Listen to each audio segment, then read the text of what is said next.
Bueno, pues vamos con un relato de la historia de México, tanto que les ha gustado esta sección.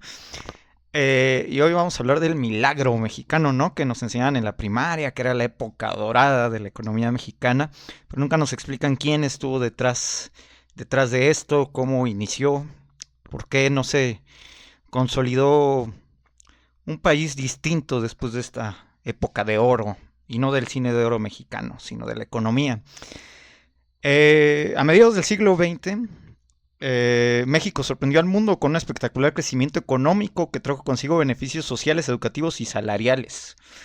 El milagro mexicano asombró a todos los organismos internacionales porque alcanzó niveles de crecimiento similares a los de países de primer mundo y fue puesto como ejemplo por su acelerado progreso entre 1958 y 1970.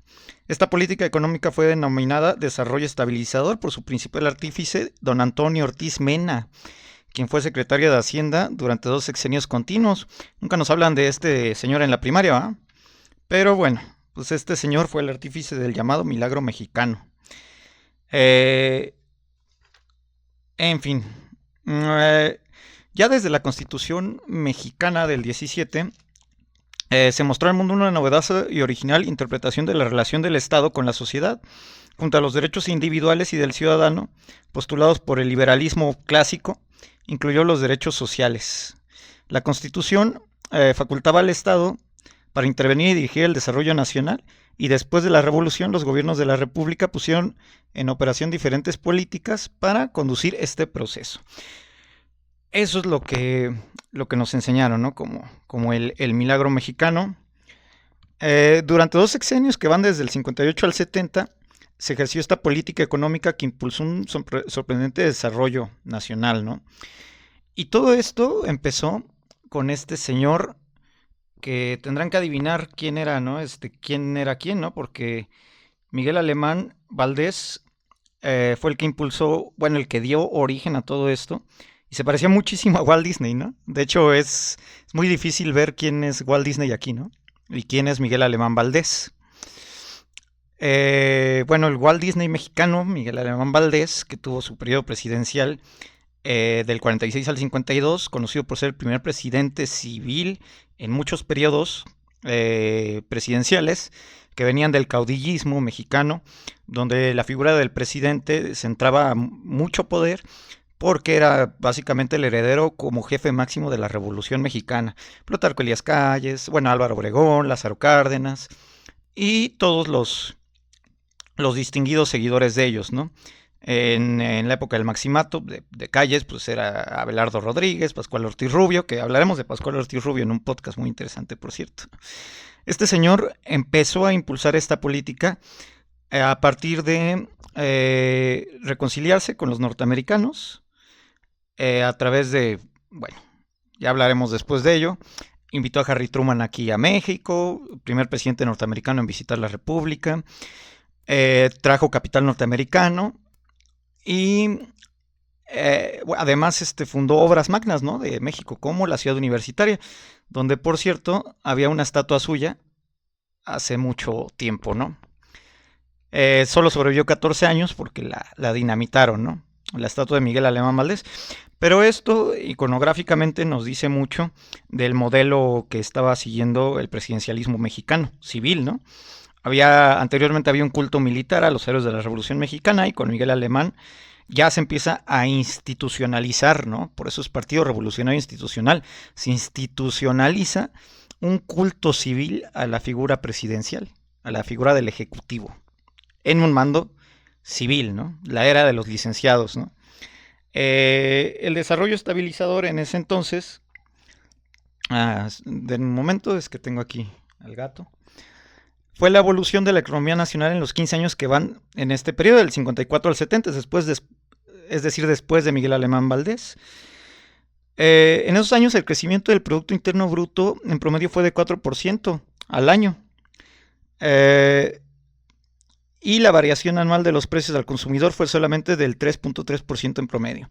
Algunos de dichos países registraron también tasas de crecimiento económicos espectaculares, como Japón, Alemania, Italia y Francia, países rescatados por el Plan Marshall después de la Segunda Guerra Mundial, ¿no? e impulsados por Estados Unidos en el ámbito económico. La edad de oro del capitalismo, como la ha llamado el economista británico Angus Maddison, presentó oportunidades de todo tipo para estos países, ¿no? En el periodo de la posguerra. Todo esto impulsado por el que les comento, don Antonio Ortiz Mena, secretario de Hacienda, de Adolfo López Mateos y de Gustavo Díaz Ordaz, del polémico Gustavo Díaz Ordaz. Estudió jurisprudencia en la Facultad de Derecho de la UNAM y también realizó estudios de economía y filosofía. Responsable de este modelo económico llamado desarrollo estabilizador, término acuñado por él mismo, lo que nunca nos comentan, ¿no? A su vez, también se desempeñó como director del IMSS, presidente del Banco Interamericano de Desarrollo y director de Banamex. En 1991 recibió el doctorado honoris causa por la Universidad Pedro Enrique Sureña de la República Dominicana y en 2009 el Senado de la República le entregó post-mortem la medalla Belisario Domínguez. Este artífice del milagro mexicano llevó a que México, que también había tenido periodos relativamente acelerados de bondad económica, ¿no? Durante 20 años, por ejemplo, entre el 35 y el 53, es decir, durante el cardenismo, Manuel Ávila Camacho y Miguel Alemán Valdés, el Producto Interno Bruto por persona, en términos reales, había crecido a 3%, digo que era una buena economía también, un buen crecimiento. Pero ese crecimiento económico estuvo acompañado en algunos años por presiones inflacionarias. En cambio, entre 1954 a 1970 el crecimiento promedio anual por persona fue del 3.4% sin devaluación de la moneda y con estabilidad de los precios internos. De ahí el nombre de desarrollo estabilizador.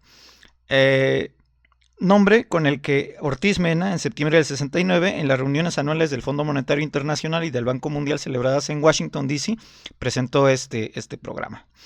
A partir del 58 y hasta el 70, siendo secretario de Hacienda, Ortiz Mena tuvo como propósito su programa varios. Estos eran los objetivos: crecer rápidamente, detener las presiones inflacionarias, elevar el ahorro voluntario, elevar la inversión, mejorar la productividad del trabajo y del capital y aumentar los salarios reales, mejorar la participación de los asalariados en el ingreso y mantener el tipo de cambio. Durante la campaña por la presidencia en la que resultó electo Adolfo López Mateos, Ortiz Mena preparó con la ayuda de un grupo de colaboradores un documento que tituló Política Económica Nacional, el cual en ese entonces el candidato encontró satisfactorio. En el 58 Ortiz Mena fue nombrado secretario de Hacienda y el programa económico que elaboró fue aprobado. En esencia, el desarrollo estabilizador partía del hecho de que había una vicepresidencia económica en la Secretaría de Hacienda y Crédito Público. Antonio Ortiz Mena relata en su libro El desarrollo estabilizador, reflexiones sobre una época del 98, la forma en que construyó dicha vicepresidencia. Cito: me di cuenta que sin la ley sería prácticamente imposible llevar a la práctica el programa económico que había propuesto el presidente López Mateos y que él había aceptado. La dispersión de facultades en materia económica que generó la nueva ley dificultaba notablemente la articulación de una política económica integral y coherente. Por lo anterior, decidí plantear al presidente de la manera más franca los graves problemas que podía generar la aplicación estricta de la nueva ley de secretarías. Le expliqué la importancia de la política económica en sus elementos fundamentales. Le planteé que para poder llevar a cabo una política exitosa yo necesitaba tener la confianza total del presidente de la República. El presidente me dijo que me otorgaba la más absoluta de sus confianzas para lograr una mayor coherencia en el diseño de la política financiera. El presidente aceptó que, en caso de que el director del Banco de México o el director nacional financiera desearan plantearle algún asunto, lo harían a través de la Secretaría de Hacienda. Se contó de esta forma con la confianza y el apoyo del presidente, que pues era el mandamás por mucho, ¿no? En esa época el Ejecutivo. Por lo que el financiamiento del proceso de expansión de la economía se descansó fundamentalmente en los recursos que generó el país. El ahorro interno pasó del 13.5% del Producto Interno Bruto en 1958 a 17.8% en 1970. El déficit del gobierno federal promedió 1.3% del Producto Interno Bruto y nunca fue mayor a 2%. Eso es inimaginable hoy en día, ¿no? O sea, por ejemplo, con los gobiernos actuales, con estos megaproyectos, por ejemplo, el periodo pasado, que fue el megaproyecto del Tren Maya, el aeropuerto Felipe Ángeles, se elevó muchísimo el déficit del gobierno federal, es decir, la deuda. Y es casi inimaginable hoy en día pensar que en ese tiempo México tenía una deuda no mayor al 2% del Producto Interno Bruto. Era un milagro. Bueno, para el eficaz y eficiente funcionamiento de la división de trabajos, el gobierno aportó reglas claras y una enorme capacidad para construir consensos, negociar y llegar a acuerdos. Los agentes económicos y sociales sabían a qué atenerse. Los empresarios, incluyendo a los banqueros, se comprometían a invertir y mucho, a cambio de ello tendrían utilidades considerables. El gobierno les daría el apoyo necesario, incluyendo todo tipo de subsidios, para que así fuese. El sistema tributario no gravaría en exceso las utilidades de sus empresas y los intereses y dividendos mantendrían su carácter de ingreso personal anónimo para fines tributarios.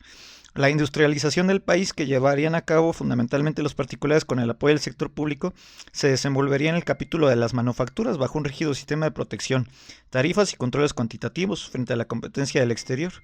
A cambio de todo ello, los empresarios se comprometieron a dejar en manos del gobierno todo lo relacionado con la definición de la política económica y social. Los resultados durante el desarrollo estabilizador fueron buenos en términos de crecimiento, 6.8 al año, y de estabilidad de los precios al 2.5% del aumento al año. En el mismo periodo de crecimiento del Producto Interno, el crecimiento del PIB de Estados Unidos fue solo del 3.6%, es decir, México estaba creciendo casi a lo doble de Estados Unidos, algo también imposible de imaginar hoy en día. De Italia era el 6.2, parecido al de México, Alemania 5.6, Francia 5.7 y España 6.2, ¿no? Al gobierno, y en este caso a la poderosa y fortalecida Secretaría de Hacienda, le correspondía tomar las decisiones económicas fundamentales. Con los obreros organizados, muchos de ellos incorporados al PRI, al Partido Revolucionario Institucional, por conducto de sus sindicatos. Había que fortalecer la relación de trabajo para garantizar la estabilidad política y no incurría en enfrentamientos que pusieran en peligro el acuerdo político fundamental con el gobierno, es decir, había un acuerdo implícito entre sindicatos y Estado. Los otros pocos partidos políticos que había no se involucraron en la discusión y la definición de la política económica. El Congreso de la Unión desempeñó en esos años un papel poco activo, solo unos cuantos diputados militaban en la oposición y los senadores eran todos miembros del partido.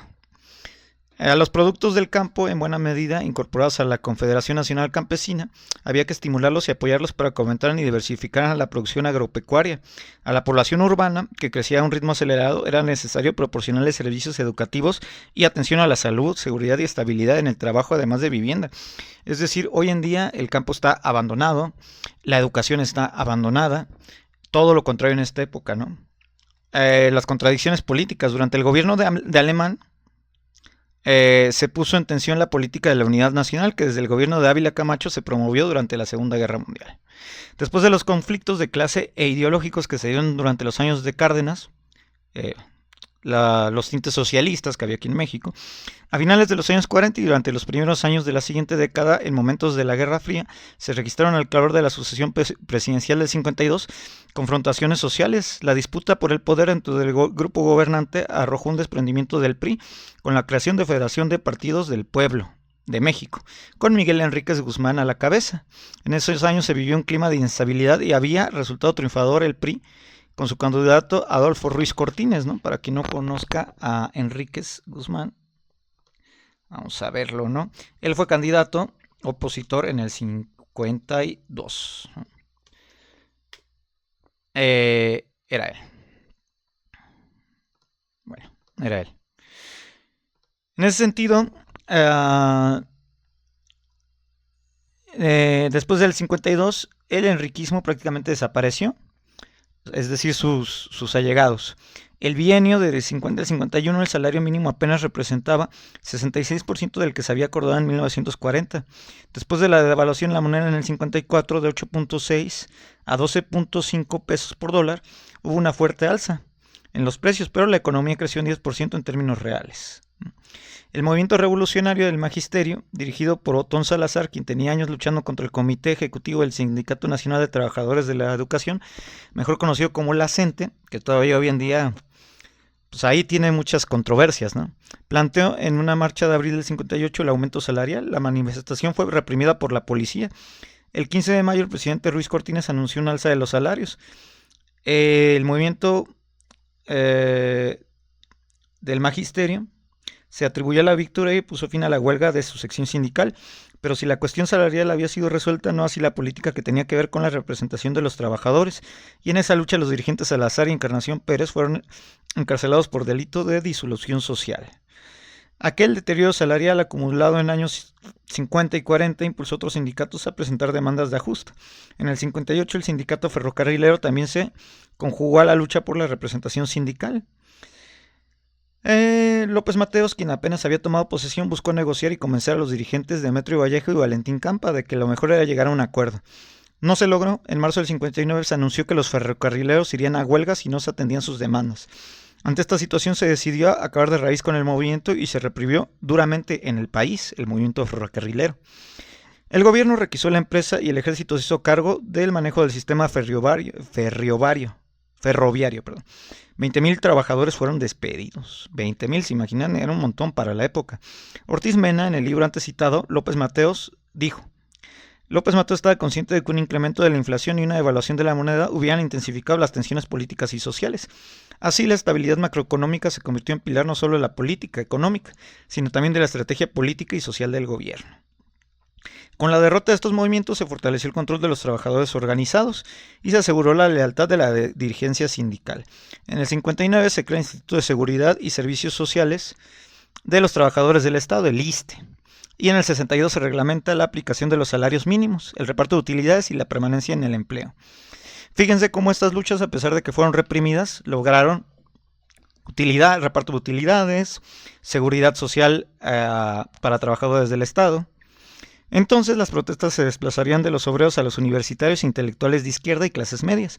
En noviembre del 64 inicia el movimiento de los médicos por una modesta solicitud de aguinaldo, el cual pronto se transformó en un serio enfrentamiento con el gobierno de Gustavo Díaz Ordaz en su primer año de gobierno. La drástica ampliación del número de derechohabientes en el IMSS entre el 58 y el 65, junto con el acelerado crecimiento de asegurados por el ISSSTE, había significado también la contratación de miles de jóvenes egresados de medicina por las universidades, a las que se sumaron también médicos contratados por salubridad y asistencia, por lo que el 80% de los médicos titulados en el país prestaba servicio en alguna institución pública. El movimiento pronto planteó crear su propio sindicato, independiente de la poderosa CTM, Confederación de Trabajadores de México, ¿no?, y la Federación de Sindicatos de Trabajadores al Servicio del Estado. Fue reprimido, hubo cambios de adscripciones, despidos e incluso desalojo por parte del ejército contra médicos y enfermeras en el Hospital 20 de Noviembre en Ciudad de México. De otra naturaleza y de mayor trascendencia fue el movimiento estudiantil de 1968, el rápido crecimiento de la movilización que llevó al gobierno a intervenir con el ejército contra la Universidad Nacional Autónoma de México, la UNAM. En septiembre, argumentando que era conveniente a los intereses del país, los líderes sindicales respaldaron al gobierno.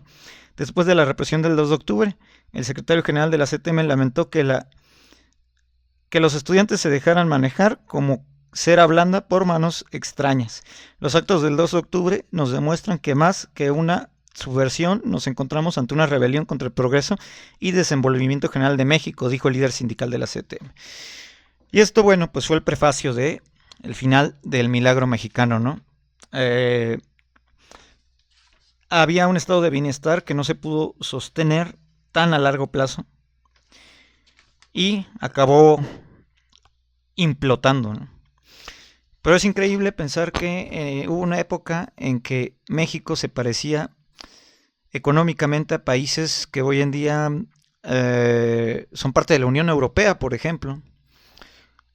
Claro que estaban francamente apoyados por el Plan Marshall de Estados Unidos, pero es inimaginable y además es rarísimo simplemente ver cómo ahora nos llevan años luz en derechos laborales y en calidad de vida, ¿no? Y México se ha convertido francamente en el sentido de seguridad en un infierno en la tierra, ¿no? Es triste, es muy triste. Pero también tenemos que ver el papel del sindicalismo en todo esto, ¿no? Que cuando en el principio del milagro mexicano, de mano con el Estado, pues impulsó todo este desarrollo económico y bienestar social en los trabajadores. Sin embargo, con el tiempo dejó de exigir mayores derechos laborales, y no solo en México, a nivel mundial. Si se ponen a pensarlo, llevamos prácticamente 100 años con la jornada laboral de 40 horas, 8 horas al día. Eso sí te la respetan, porque en la mayoría de empleos, al menos en México, Latinoamérica y al menos ahí, no respetan la jornada laboral de 8 horas, no pagan horas extra laborales. Entonces, bueno, pues yo creo que en ese sentido, exigir tus derechos laborales no es ser chairo ni ninguno de esos términos despectivos.